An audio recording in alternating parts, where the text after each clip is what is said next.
France Inter, le 7-9 de Patrick Cohen. Bonjour Roselyne Bachelot. Bonjour Patrick Cohen. Après avoir été député pendant 25 ans, plusieurs fois ministre, vous avez fait le choix de ne pas briguer un nouveau mandat de député et de faire, dites-vous, de la politique autrement. La preuve, avec ce livre décoiffant que vous publiez chez Flammarion, À feu et à sang, carnet secret d'une présidentielle de tous les dangers, où vous racontez les coulisses d'une campagne ratée, celle de Nicolas Sarkozy, ratée sur le fond et sur la forme, dites-vous, avec un candidat qui n'écoute plus que lui-même et un trio de conseillers ultra-conservateurs, avec une porte-parole isolée et désespérée, Nathalie Kosciusko-Morizet, un chef de gouvernement désabusé, des ministres fatigués d'avoir été si maltraités ou déguisés en chandeliers décoratifs sur les déplacements. Vous êtes affectueuse avec François Fillon, votre ami, impitoyable avec François Bayrou, très critique à l'égard de Jean-Pierre Raffarin et de Jean-Louis Borloo. Bref, vous balancez sévère, comme on dit, avec la liberté de parole de celle qui n'a plus rien à attendre de la politique ou des jeux politiques. Vous vous fichez, Roselyne Bachelot, des réactions que ce livre pourrait provoquer à l'UMP ? L'UMP a été créé à un moment où nous étions au pouvoir et pendant 10 ans, nous avons exercé le pouvoir. Maintenant s'ouvre une nouvelle page pour notre famille politique et je crois qu'on ne pourra construire cette famille politique qu'à partir d'un diagnostic sans complaisance. Et je crois que c'est de la responsabilité d'un politique affirmé que de faire ce diagnostic. Ce livre veut y participer. Il y a aussi des choses affectueuses qui sont dites dans ce livre. Ce n'est ni une hagiographie, un plaidoyer pro bono. C'est pas non plus un règlement de compte comme le font certains. Je veux participer à la construction de cette famille politique. Elle ne pourra se construire que sur un socle de valeurs affirmées. Je ne suis pas une combattante politicienne, je suis une combattante politique. Elle ne peut se construire aussi qu'avec d'autres méthodes, plus modernes. Eh bien, je vais y participer. Et d'autres façons de gouverner, on va y revenir, et de faire campagne. Au fil des pages, on vous sent comme traumatisé par cette campagne, par sa violence, son hystérisation, dites-vous. Le livre, d'ailleurs, s'ouvre curieusement par une rencontre avec Valérie Trierweiler en novembre dernier, qui s'inquiète de la possible... De la cruauté de la campagne. Et vous ne la rassurez pas? Non, c'est vrai que nous nous rencontrons à ce dîner caritatif d'Action contre la faim. Et Valérie me dit, est-ce que la campagne ne sera pas trop cruelle? Je lui dis, vous ne serez pas déçus, elle sera très cruelle. Et je crois qu'elle n'a pas été déçue. Diagnostic, disiez-vous, erreur de diagnostic d'abord sur cette campagne de Nicolas Sarkozy. Je suis persuadé, écrivez-vous, que notre pays aspire à l'apaisement et à la réconciliation. Ce n'est pas la voie qu'avait choisi donc Nicolas Sarkozy pour cette campagne. Oui, je suis d'autant plus réticente sur ce chemin qu'il a choisi que véritablement, nous sommes le seul pays, pendant le quinquennat de Nicolas Sarkozy, à avoir choisi de protéger notre modèle social. Tous les pays ont décidé de considérer leur modèle social comme la variable d'ajustement des politiques qu'il fallait mener en cas de crise. Et j'ai trouvé vraiment extrêmement regrettable que Nicolas Sarkozy ne se soit pas saisi de son propre bilan pour défendre ce qu'il avait fait. Et même quand vous essayez de le valoriser, on vous biffe certains passages d'un communiqué ou d'une réponse aux députés que vous devez faire. Aux députés, où on fait répondre sur un dossier qui est celui de la pauvreté, on préfère faire répondre par un financier plutôt qu'à moi qui porte les questions avec de la chair, avec du sang, avec du sentiment.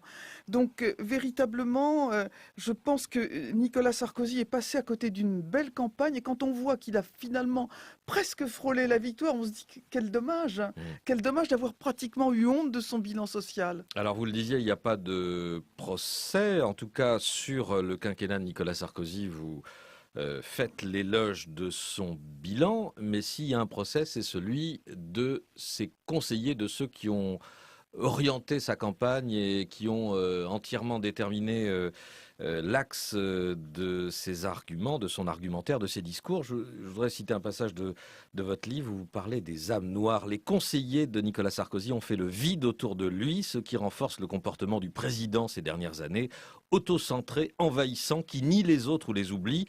À moi, on est fin février je crois, à moi il importe peu à présent que Nicolas Sarkozy se soit retiré en vase clos avec ses âmes noires. J'ai opté pour une certaine forme de résignation pendant que la bête à 3 têtes, Claude Guéant, Patrick Buisson, Emmanuel Mignon, continuent d'avancer de concert dans le plus grand secret avec des stratégies désespérée et désespérante. Constat terrible, ils ont marabouté Nicolas Sarkozy, non, ces mais trois personnages. c'est vrai que la campagne a été construite et conseillée par des personnes qui ne connaissaient pas les électeurs, qui n'allaient jamais à leur rencontre, les électeurs ou les citoyens. Alors nous, les ministres, nous avons fait campagne de notre côté complètement. Moi, j'ai été complètement loyal.